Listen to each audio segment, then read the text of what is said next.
ഒരു മനുഷ്യൻ്റെ റിസ്ക് എഴുതി വെക്കുമെന്ന് പറഞ്ഞു. 4 കാര്യങ്ങളെന്ന് പറഞ്ഞു. ബിക്കത്ത് ബിരിസ്ഖിഹി വ അജലിഹി വ അമലിഹി വ ഷഖിയ്യുൻ ഔ സഈദ്. 4 കാര്യങ്ങളാണ് എഴുതുന്നത്. അവൻ്റെ റിസ്ക് എഴുതപ്പെട്ട് കഴിഞ്ഞ കാര്യമാണ്. ഈ ഹദീസ് മനസ്സിലാക്കുന്ന ഒരാൾ, ഇതിലെ ആശയം ഉൾക്കൊള്ളുന്ന ഒരാൾക്ക് അവൻ്റെ റിസ്കിനെ കുറിച്ച് ബേജാറുണ്ടാവുകയില്ല. അല്ലാഹു തആല എഴുതി കഴിഞ്ഞ കാര്യമാണ്. നമ്മൾ എന്ത് സമ്പാദിക്കും, നമ്മൾ എന്ത് ഭക്ഷിക്കും എന്ന കാര്യം അല്ലാഹു തആല വിധിച്ചു കഴിഞ്ഞു. അതുപോലെ സംഭവിക്കും. ഒരു ഹദീസിൽ കാണാം, ലൻ തമൂത നഫ്സുൻ ഹത്താ തസ്തക്മില റിസ്ഖഹ.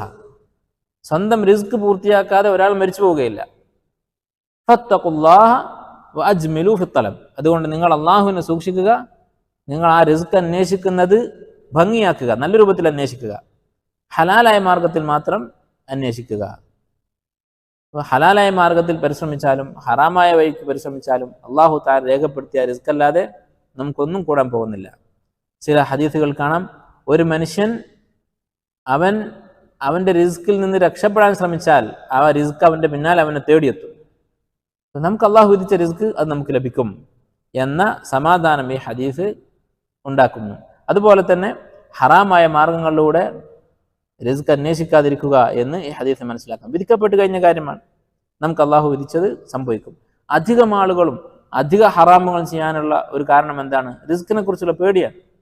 ജോലിക്ക് വേണ്ടി, കച്ചവടത്തിന് വേണ്ടി അല്ലാഹു തആല ഹറാമാക്കിയ, ദീൻ വ്യക്തമായി ഖണ്ഡിതമായി ഹറാമാക്കിയ കാര്യങ്ങൾ ചെയ്യുന്ന ആളുകളൊക്കെ ഇത് ചെയ്യാനുള്ള കാരണം എന്താണ്? ഈ വിധിയുള്ള വിശ്വാസമില്ല, അള്ളാഹുവിൻ്റെ ഖദറിലുള്ള വിശ്വാസം ദുർബലമായത് കൊണ്ടാണ്. അതുപോലെ തന്നെ ആയുസ് അള്ളാഹു രേഖപ്പെടുത്തിയതാണ്. അള്ളാഹു തആല രേഖപ്പെടുത്തിയ അത്രയും കാലം നമ്മൾ ഈ ഭൂമിയിൽ ജീവിക്കുക തന്നെ ചെയ്യും. അതിനുമുമ്പ് നമ്മൾ മരിക്കുകയില്ല. അത് കഴിഞ്ഞ ഒരു നിമിഷം പോലും നമ്മൾ ജീവിച്ചിരിക്കുകയുമില്ല. അതുകൊണ്ട് ആയുസിനെ കുറിച്ചും നമുക്ക് വേവലാതി വേണ്ട എന്ന് ഈ ഹദീസിൽ നിന്ന് മനസ്സിലാക്കാം.